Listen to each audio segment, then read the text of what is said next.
All right, let's talk about something we've all probably dealt with, but maybe don't really get what's happening behind the scenes. What actually happens when you file a financial complaint? Turns out it's a whole lot more than just shouting into the void. So let's dive in and break it down. You know that feeling, right? You see a weird fee on your credit card statement or an error pops up on your credit report. Maybe a debt collector is calling about something that isn't even yours. You try to fix it, but you just keep hitting a brick wall. It is so frustrating. But here's the thing. Your voice, your complaint, has way more power than you think. First up, let's just get a sense of the sheer scale we're talking about here. Because trust me, it's not just you. Millions, and I mean millions, of Americans are raising their hands and saying, hey, wait a minute, something isn't right here. And the numbers, they are absolutely staggering. 182%. Just let that number hang in the air for a second. That is a massive, massive jump. So what on earth is this about? Yep, that's right. According to the Consumer Financial Protection Bureau's big annual report, complaints specifically about credit reports just skyrocketed by 182% in a single year. The biggest issues?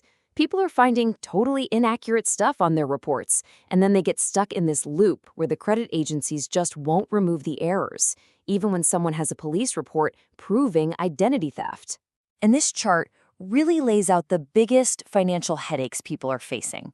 So right after credit reporting, you've got debt collection. And get this, nearly half of those complaints are from people saying, I don't even know what this debt is. And then, of course, there are credit cards with all the usual suspects, fees, problems getting a card, you name it. So when you have one of these problems, who are you actually talking to? Who's on the other end of that complaint? Well, it's not just some faceless machine.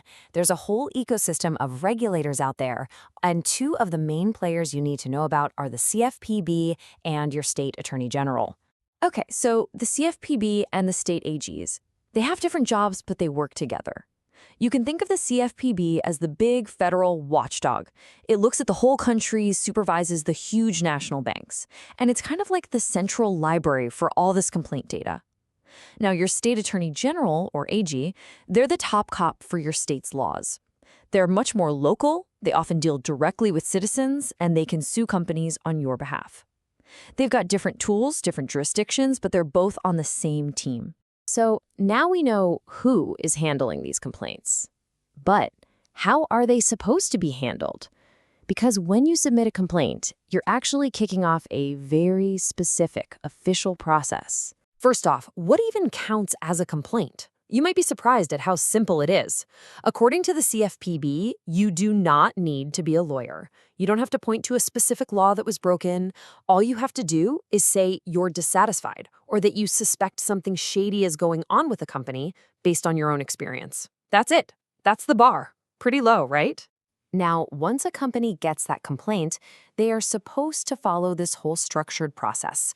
It starts with intake, they take it in and log it. Then comes the really important part, research and resolution, where they're supposed to dig in and figure out what went wrong.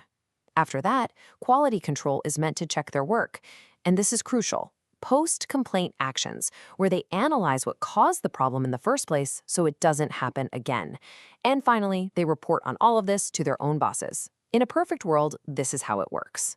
But we all know that the neat process on paper doesn't always match up with reality, right? When things go wrong, that clean 6-step journey can feel a lot more like you're trapped in an endless, frustrating maze. I mean, just listen to this quote from someone talking about their experience with the Public Service Loan Forgiveness Program. This isn't just a simple processing delay we're talking about. This is someone's entire life put on hold. The emotional weight here is just immense, and it really captures the human cost when the system breaks down. And this timeline, my gosh, it just shows how agonizing this can be. Look at this. This person finally hits their 120th and final payment in October. Awesome, right? But then they're told that because they submitted a new form in December, the 90 business day clock, which by the way is almost 5 months, completely resets. By January, they've made even more payments, but their count is still wrong, and the finish line gets pushed back to maybe the summer? This is the kind of maddening realities so many people are dealing with. So why does this happen? Well, a huge part of the problem is that this whole system really leans on having a strong federal partner. Your state EGs, they do incredible work, but they just can't replace the CFPB. For one, they don't have the authority to supervise the big national banks. And on top of that, they're stretched super thin, dealing with everything from faulty cars to price gouging, and usually with fewer resources.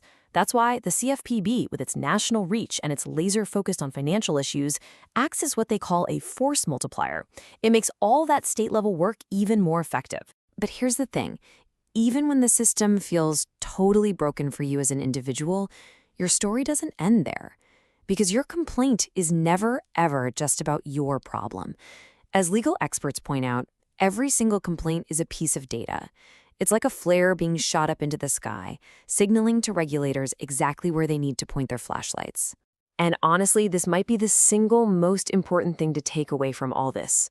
Your voice, your complaint, is literally the fuel that makes the entire consumer protection engine run.